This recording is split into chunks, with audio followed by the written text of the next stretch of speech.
Assalamu alaikum, dear students.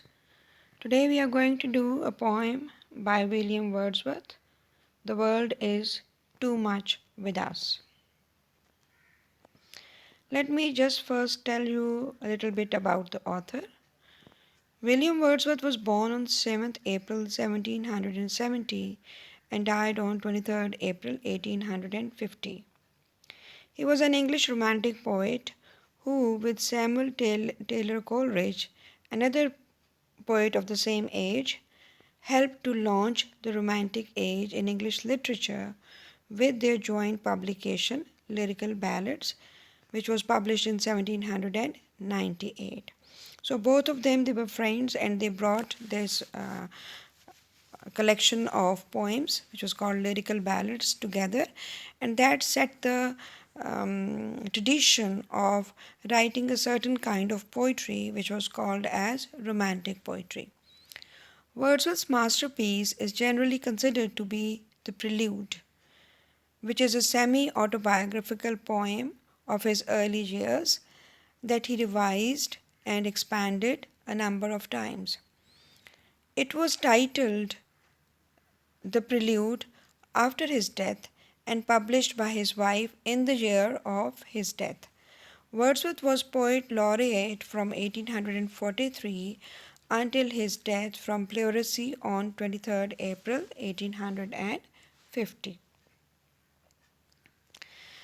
Now I would discuss or explain the poem in detail. So I would focus my attention on the first two lines of the poem. Hopefully you have got your text in front of you. The speaker begins, "The world is too much with us," with the term "the world," and the reader quickly begins to understand what that term means in this context. He's talking about the worldly cares and concerns such as money, possessions, and power. And he concludes that it is too much with us, meaning that we care far too much about these worldly things. He gives more depth of thought to this idea when he suggests that by using our time, minds, and energy in getting and spending, that we lay waste our powers. In other words, people have powers beyond that which they have tapped into because they are so busy getting and spending. They are tied up in their greed for more money, and their time is accounted for by their actions of getting money, spending money, and caring for their possessions. He believes that money and worldly possessions are far more important to people than they should be. In lines 3 to 4, the speaker contrasts nature with the world. He reveals that while people spend their time in acquiring worldly possessions, he then laments we have given our hearts away. He believes that instead of enjoying nature, we are filled with greed and we acquire wealth and worldly possessions. The speaker then continues by describing the beauties of nature that people are missing out on being so caught up in the want for money and possessions.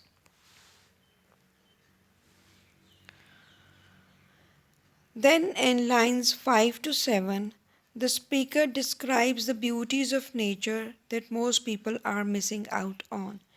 He describes the sea and the wind and the flowers. He uses personification to help the reader to connect with each description.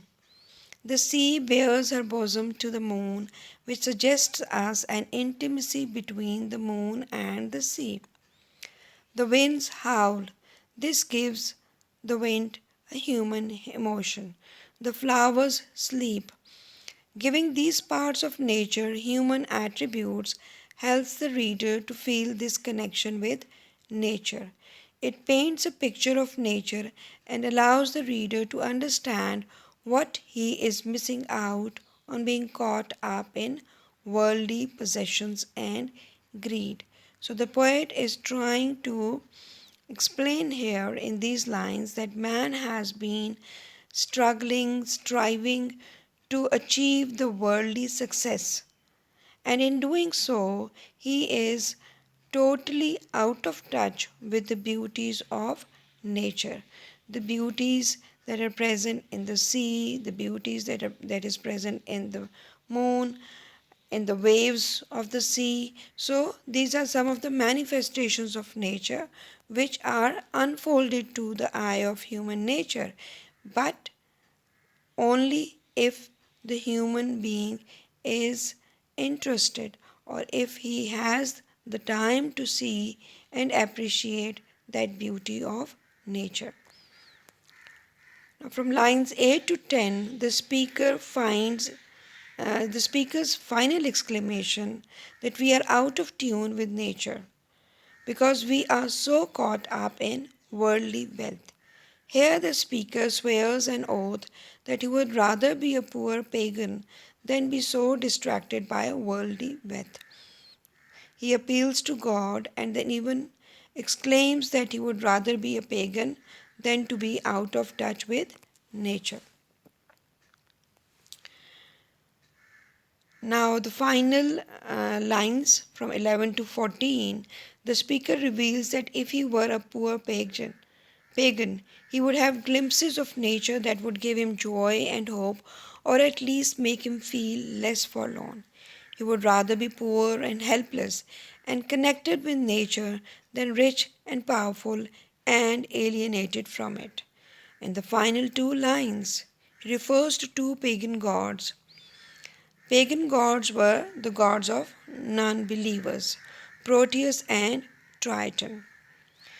Greek mythology was deeply rooted in the elements of nature. So, here the poet is referring to these two Greek gods, and by doing so, he is alluding to these two Greek gods to bring in the importance of nature. Proteus was the god of sea, and Triton was also a sea god in the shape of a merman, and he had the ability to calm the sea waves. The speaker implies that had he been a pagan, perhaps he could imagine catching a glimpse of Proteus or Triton. This implies that the speaker relishes the company of nature. So that was the explanation of the poem. Now I would analyze the text of the poem.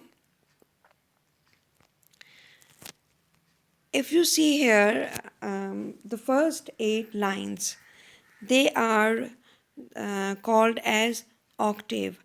First of all, let me tell you that this poem is written in the form of a sonnet, and a sonnet has 14 lines, and in this poem, the 14 lines, they have been divided in first 8 lines and then the 6 lines. So the first 8 lines are called as octave, and the next 6 lines they are called as sestet. This is a kind of writing a sonnet which was called as Petrarchan sonnet. So let me read the poem and then I'll explain the rhyme scheme of the poem to you. The world is too much with us, late and soon. Now, soon here is rhyming with the 4th line, boon, and then the 5th line, moon, and then the last line, tune. So, if you can see here that I have allocated alphabet A to these 4 lines. Then the second line, getting and spending, we lay waste our powers. Now, powers is rhyming with the 3rd line, hours, and then if we move on a little downwards, it is rhyming with hours and then with flowers. So, this is how the rhyme scheme of the poem is. It is A, B, B, A, A, B, B, A. So, when you will write the rhyme scheme, this is the order in which you are going to write the rhyme scheme of the poem. There are a lot of literary devices used in this poem.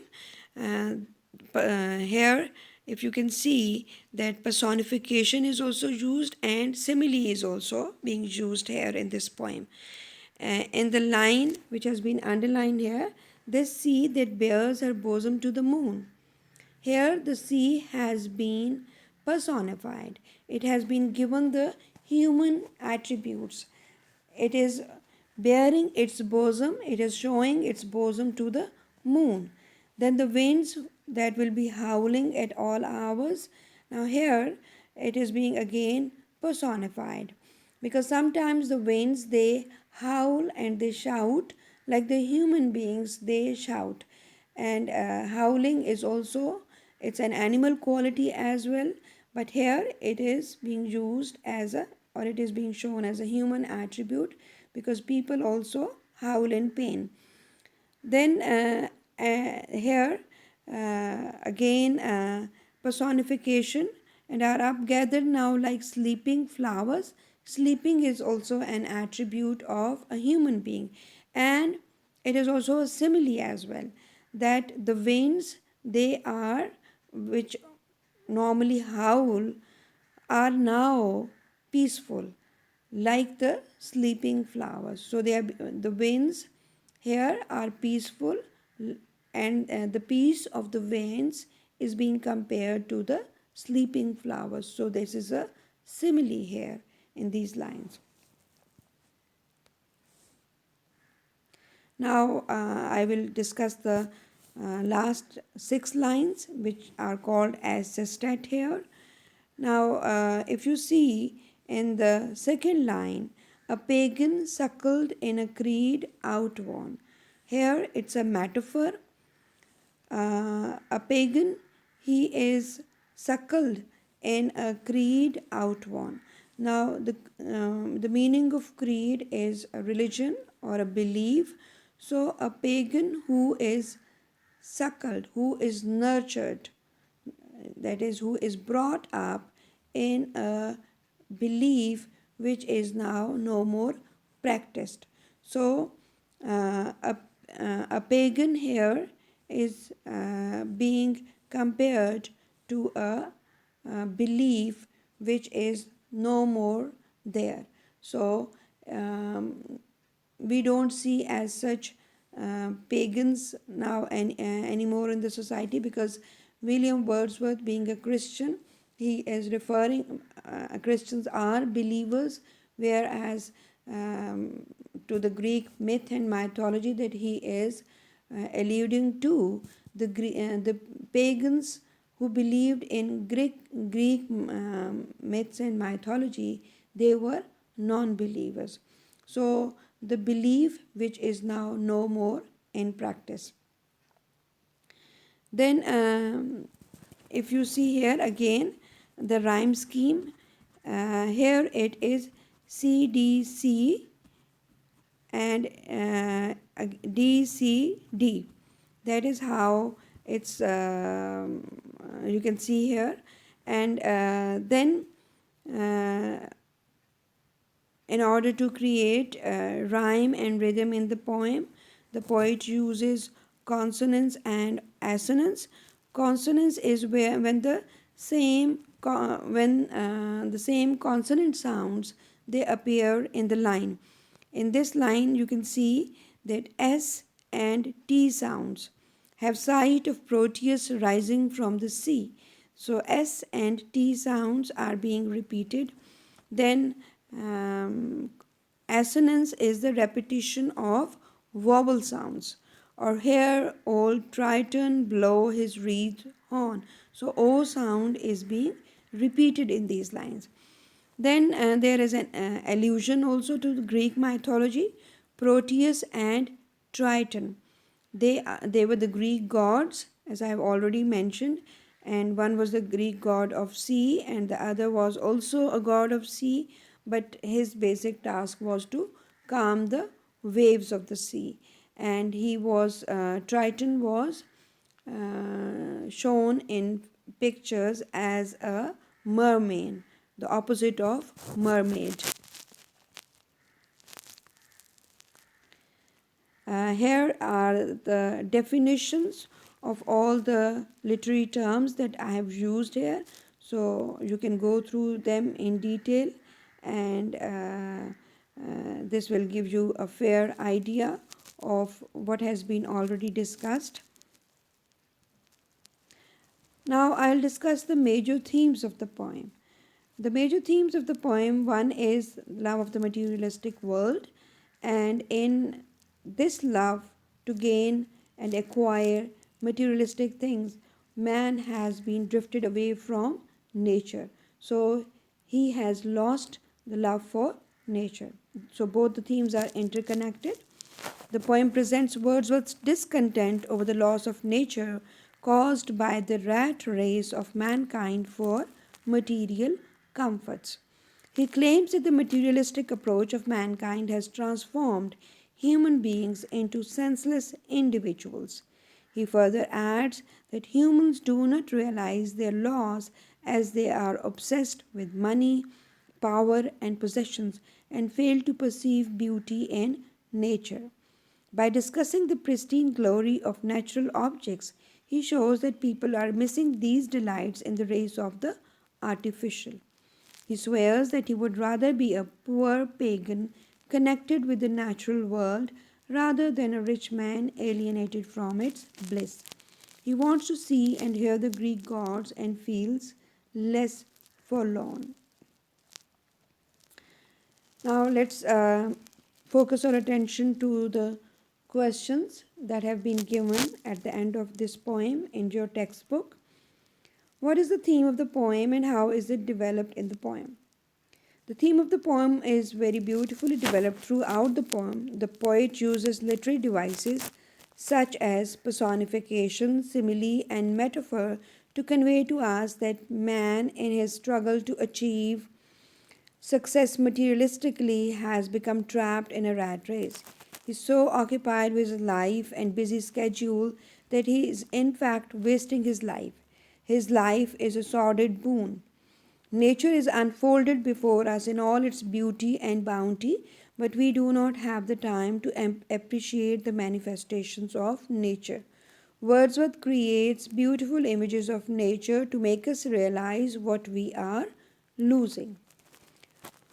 The next question, what is the tone of the poem? The tone of the poem is sad, serious, and resenting.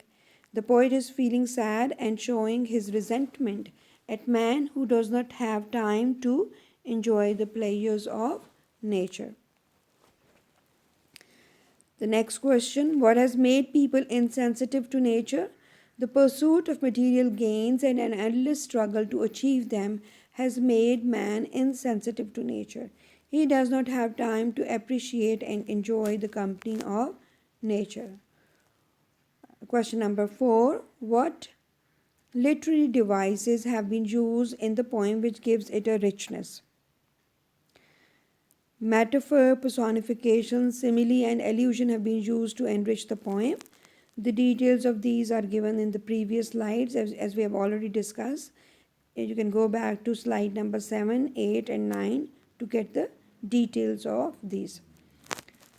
Question number 5, again the answer of this question has been discussed in slide number 9. And question number 6, write down the rhyme scheme of the poem. The rhyme scheme of the poem is A, B, B, A, B, B, A, C, D, C, D, C, D, and I think that I have already discussed this in the previous slides as well. So hopefully this is going to be sufficient for you to understand the poem in detail. Thank you.